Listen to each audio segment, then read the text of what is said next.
Bonjour et bienvenue dans la chaîne Mathématiques Sciences. Aujourd'hui je vais présenter et expliquer une nouvelle vidéo, qui est une vidéo donc en mathématiques pour les troisièmes, dans laquelle ici nous allons tout simplement apprendre à calculer une probabilité. Alors donc là on va calculer on va juste apprendre ici bien évidemment à calculer une probabilité dans une expérience aléatoire à une seule épreuve. Mais après vous verrez par la suite qu'on peut calculer des probabilités dans des expériences aléatoires à double épreuve. Mais là pour l'instant on se concentre vraiment sur l'épreuve aléatoire à une seule épreuve.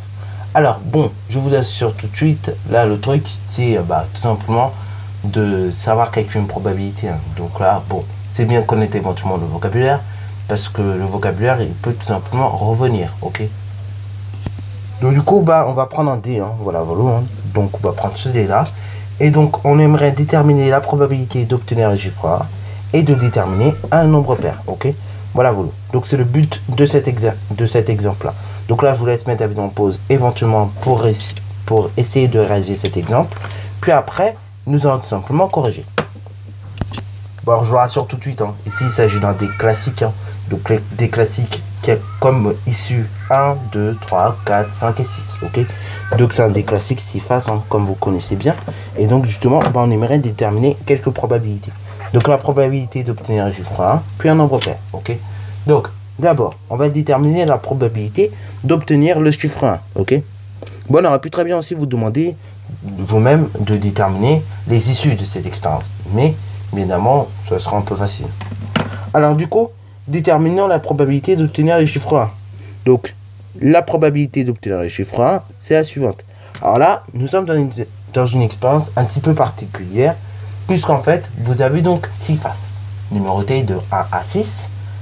Et bien évidemment, non seulement vous avez ces 6 faces numérotées de 1 à 6, et vous avez donc à chaque fois des numéros un peu différents. Donc du coup, nous sommes dans une expérience qui est dite équiprobable, ok. Donc une expérience d'équiprobabilité. Donc c'est encore mieux, ça peut aider éventuellement à effectuer les calculs. Donc pourquoi nous sommes dans une expérience d'équiprobabilité? Parce qu'en fin de compte, nous avons à chaque fois des issues différentes à chaque face, ok. Donc nous avons par exemple la première phase 1, la phase 2, ainsi de suite, ainsi de suite. Nous avons à chaque fois donc des issues qui sont un peu différentes. Et donc elles ne se répètent pas. Donc du coup en fin de compte, on a une expérience une situation d'équiprobabilité, puisque en fin de compte on aura toujours la même issue à chaque fois, ok. Donc on n'aura pas plus de chance par exemple d'obtenir 2 que d'obtenir 1, ok. En fin de compte on aura toujours la même chose d'obtenir le nombre 1, donc c'est-à-dire donc une chance sur 6. Alors pourquoi une chance sur 6? Parce qu'en fait, pour calculer une probabilité, il faut que vous preniez le nombre d'issues favorables pour réaliser l'événement, ok. Donc ici il n'y a que le nombre 1 divisé par le nombre d'issues total. Donc le nombre d'issues total, il y en a 6, et l'issue favorable pour réaliser mon événement, obtenir le chiffre 1, est de 1. Donc la probabilité d'obtenir le chiffre 1 est d'un sixième.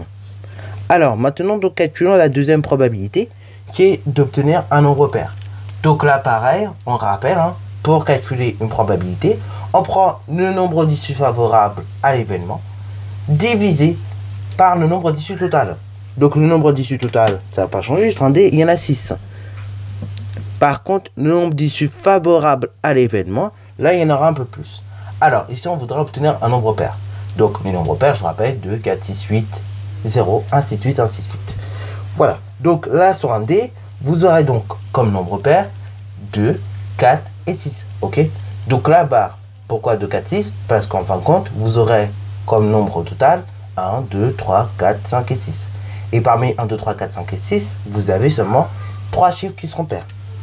Donc du coup, la probabilité d'obtenir un nombre pair est de 3 sixièmes, soit tout simplement un demi.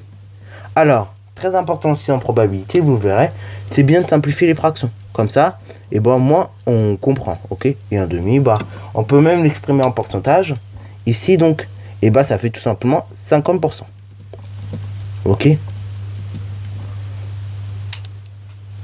Voilà, donc sur ce, la vidéo est donc terminée. Si elle t'a plu, n'hésite surtout pas à la liker, commenter et bonne reste à toi en mathématiques et en sciences.